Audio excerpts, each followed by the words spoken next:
Hi, we're the 15th of September and let me check the time. Let me use my hands here.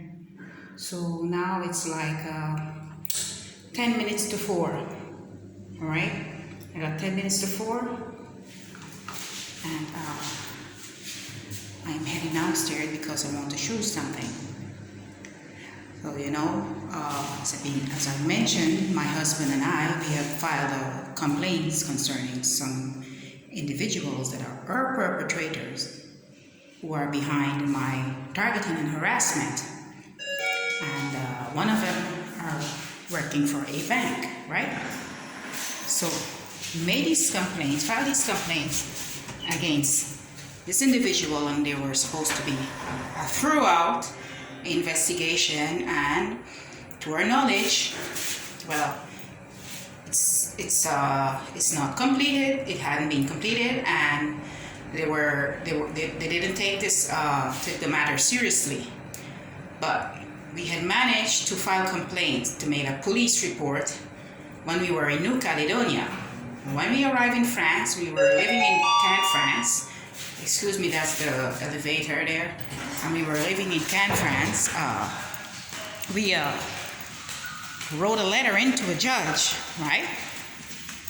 And what I want to show you guys is this, because I'm documenting everything, right?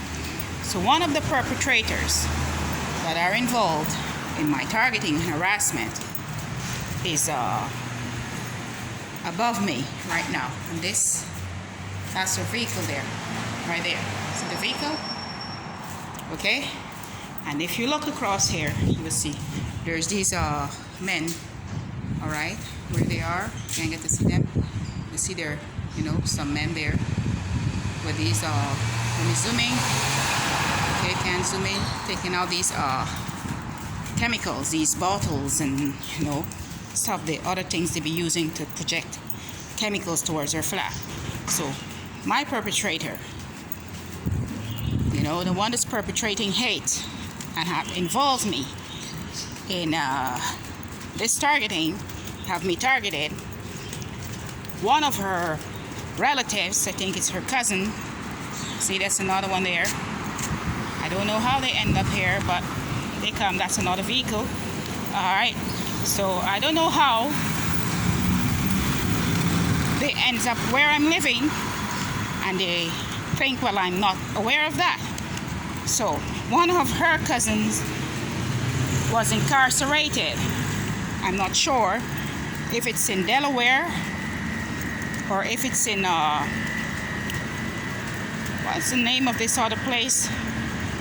Not Baltimore, but either way, I'm not sure.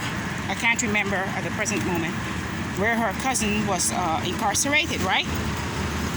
And one of the prison wardeners where her cousin was incarcerated goes by the name of Richard Moore. Either Richard Moore or Robert Moore. Not too, I think it's more like Richard Moore, right? So, this targeting involved law enforcement officials, and it's from it rages.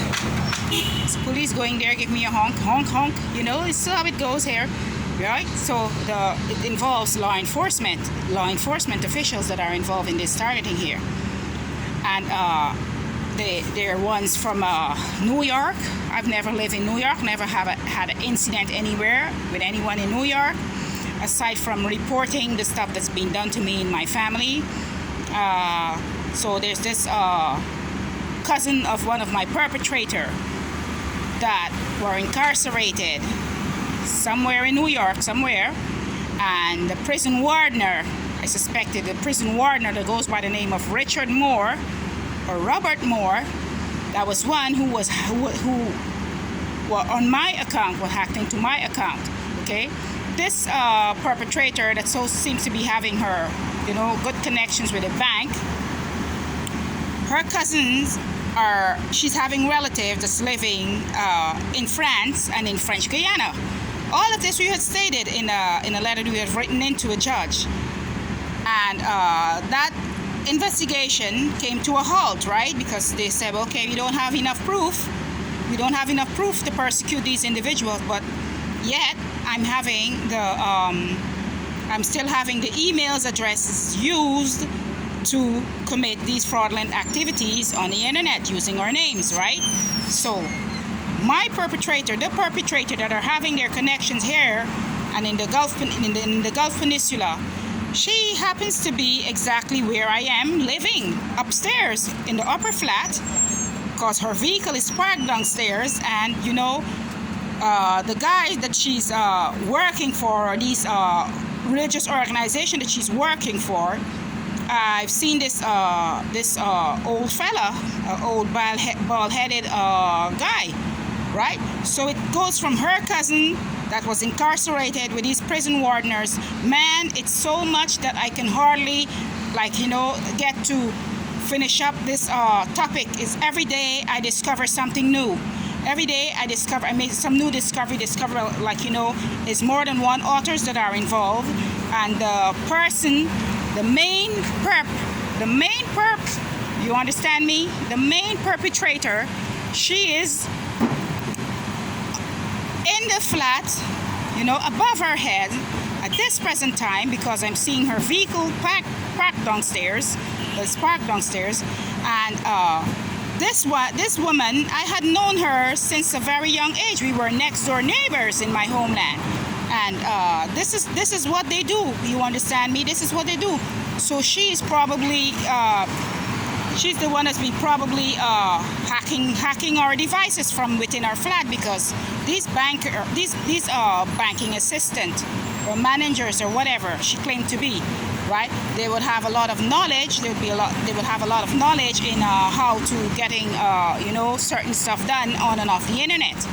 So that explains one part of our identities being used to commit fraudulent acts, okay, online and offline. That explains one, because most identity theft is being committed through these banks and within the social person working for social services, the social services, the social. So it's social security fraud. It's it's a lot of things that they've been doing, and she's directly involved, right? So I now discover, well, okay, she's been parked up there. Her vehicle's been parked there for like over a month now, and she's above her flat, and I can hear her, having these. I said, wait, I recognize this person. I really did. I recognized her. I said, this is my childhood friend that was living, my childhood neighbor. And it's all making sense now. All right, it all makes sense now. So it's not just one corporation. There's a lot of corporations that's involved. Okay, I'm just gonna leave that off for now.